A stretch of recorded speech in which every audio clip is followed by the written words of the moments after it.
Olá, meus irmãos, que a paz do Senhor Jesus seja sobre a sua vida, com muita alegria que estamos aqui no 87º dia do Plaboc, o plano de leitura anual da Bíblia em ordem cronológica, e nós vamos hoje dar prosseguimento à nossa leitura para mais uma leitura salpicada, né?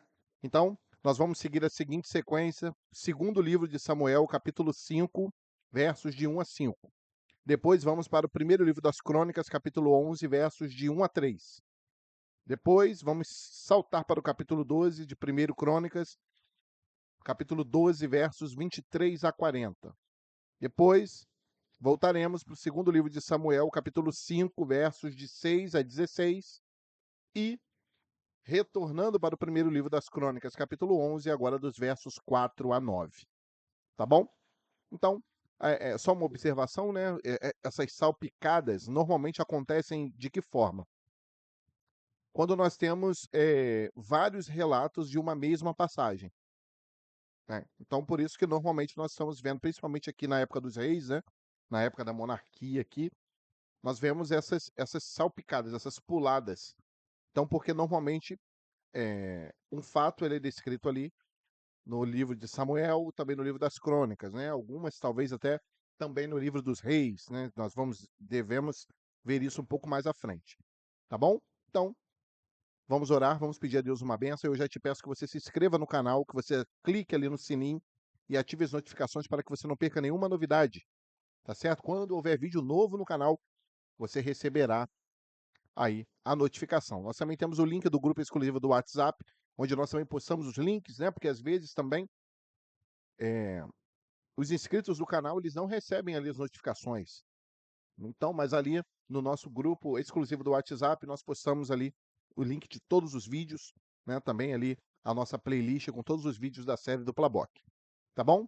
Então, não deixe de dar o seu like aqui no vídeo e também de compartilhar. Convide mais pessoas para o Plaboc, para que mais vidas possam desfrutar dessa bênção da leitura da palavra de Deus. Vamos orar então, vamos pedir a Deus uma bênção pela leitura da sua palavra. Senhor nosso Deus, nós pedimos que o Senhor nos ajude em mais um dia da leitura da tua palavra. Que o Senhor nos descortine os mistérios da tua eternidade, aquilo que está registrado na tua palavra. Nos ajuda, Senhor, e ajuda cada um dos irmãos e irmãs que estão conosco nesse projeto. Concede-nos condições para nos mantermos firmes nessa leitura. Assim nós oramos, pedindo a tua bênção, em nome de Jesus. Amém. Amém, queridos? Então, vamos lá para o nosso primeiro trecho, que é o segundo livro de Samuel, capítulo 5, versos de 1 a 5. Então, todas as tribos de Israel vieram a Davi a Hebrom e falaram, dizendo: Eis-nos aqui, teus ossos e tua carne somos. E também dantes, sendo Saul ainda rei sobre nós, eras tu o que saías e entravas com Israel. E também o Senhor te disse: Tu apacentarás o meu povo de Israel, e tu serás chefe sobre Israel. Assim, pois, todos os anciãos de Israel vieram ao rei, a Hebrom, e o rei Davi fez com eles aliança em Hebrom, perante o Senhor, e ungiram Davi rei sobre Israel. Da idade de 30 anos era Davi quando começou a reinar, e 40 anos reinou. Em Hebrom, reinou sobre Judá 7 anos e 6 meses, e em Jerusalém reinou 33 anos sobre todo Israel e Judá. Louvado seja o nome do Senhor. Então agora o rei, segundo o coração de Deus, ele está ali assumindo, né, o seu trono, assumindo a chefia do povo de Israel. Vamos agora para uma segunda passagem, primeiro livro das Crônicas, capítulo 11, versos de 1 a 3. Então perceba que a mesma passagem, né, vista de outra forma.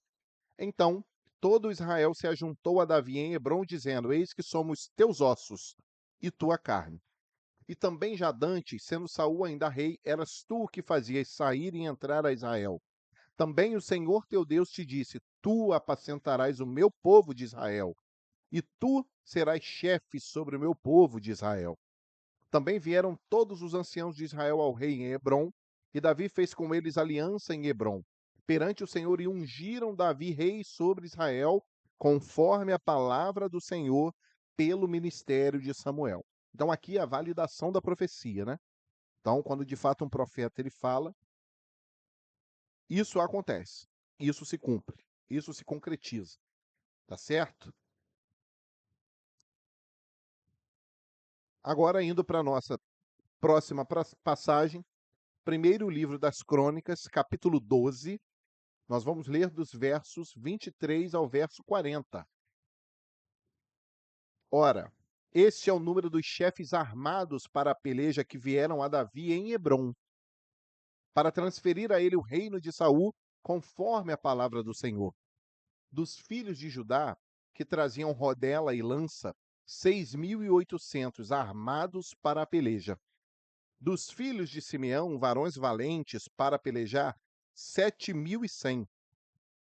Dos filhos de Levi, 4.600. Joiada, porém, era o chefe dos de Arão, e com ele vieram 3.700. Zadok, sendo ainda jovem, varão valente, da família de seu pai, trouxe 22 príncipes.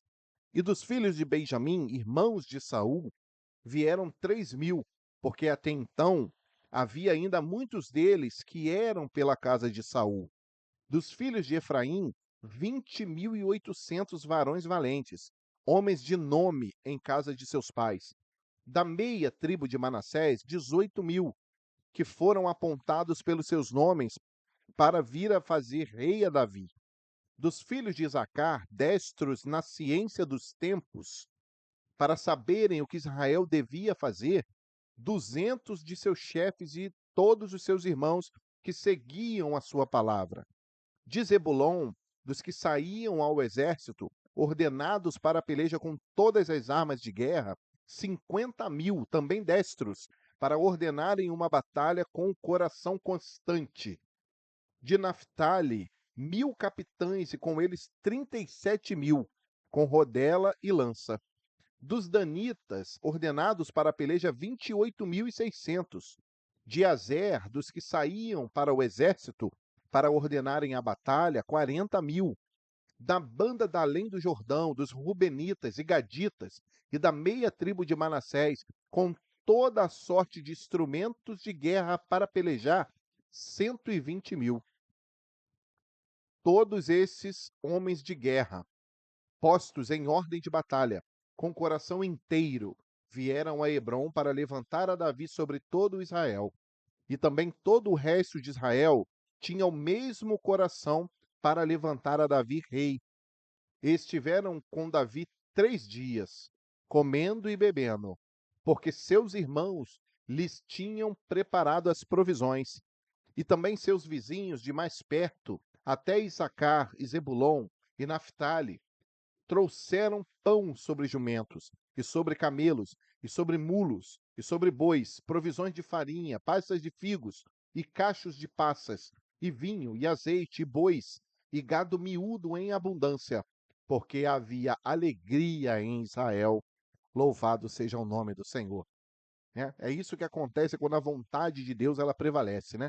Há alegria, há uma comunhão, né? Porque quando no meio do povo há alguém que foi colocado por Deus, levantado pelo Senhor, escolhido pelo Senhor, um homem segundo o coração de Deus, onde as pessoas olhavam para ele e falavam: esse é o ungido do Senhor, foi esse que Deus escolheu, é esse que eu quero seguir, né? Então, é claro, essa pessoa é Jesus na nossa vida, Jesus é esse que nós queremos seguir, né? É esse que nós trazemos tudo para ele.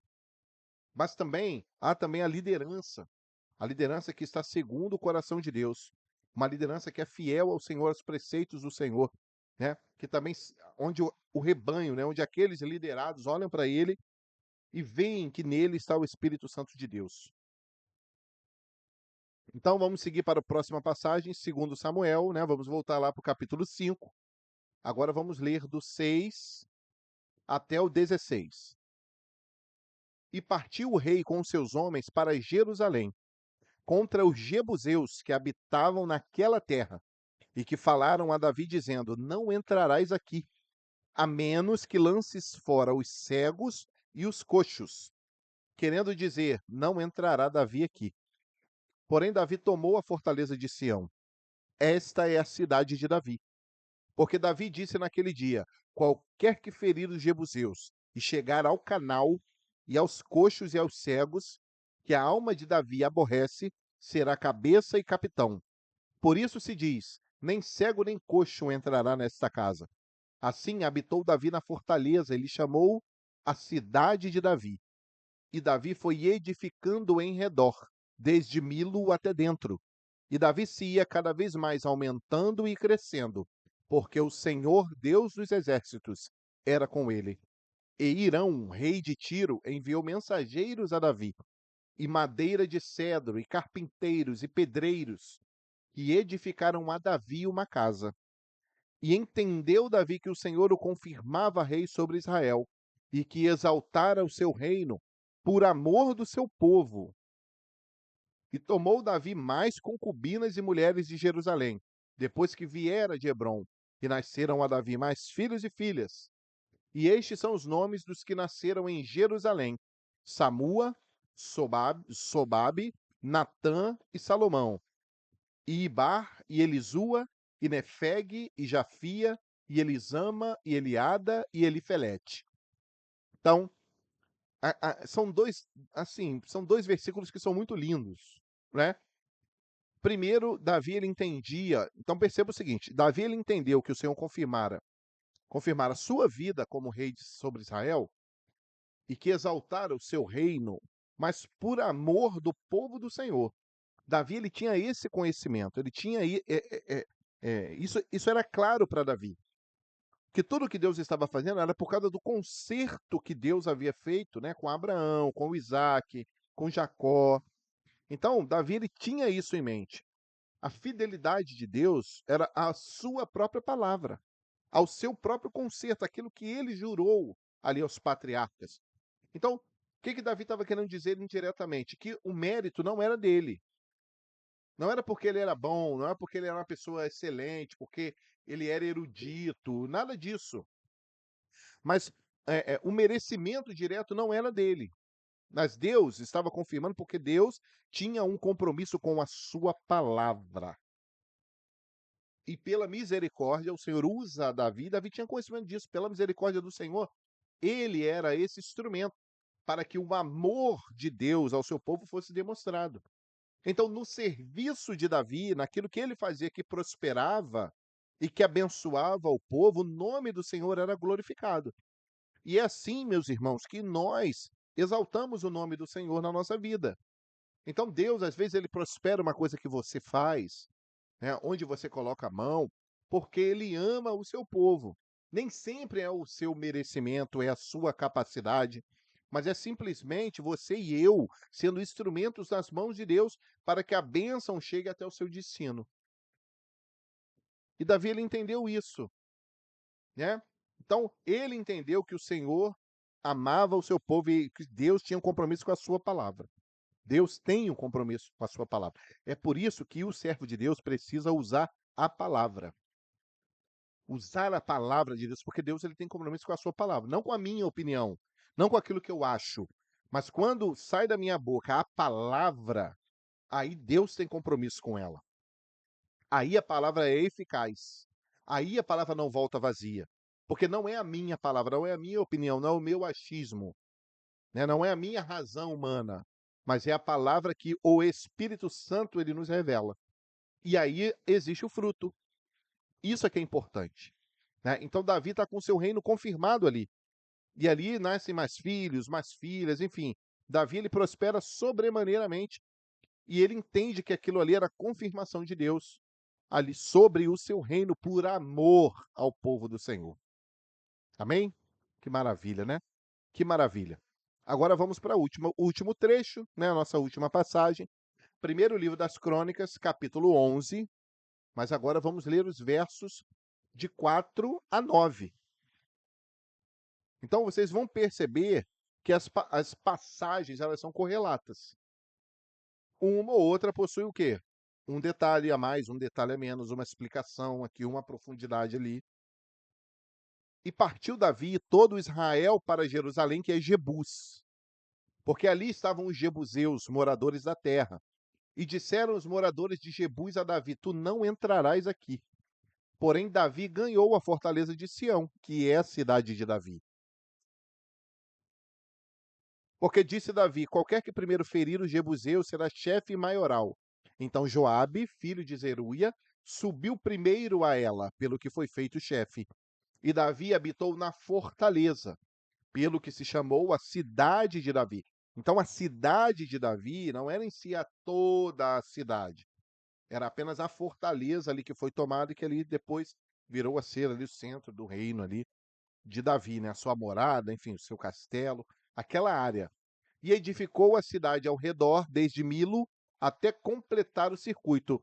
E Joabe renovou o resto da cidade. E ia Davi cada vez mais aumentando e crescendo, porque o Senhor dos exércitos era com ele.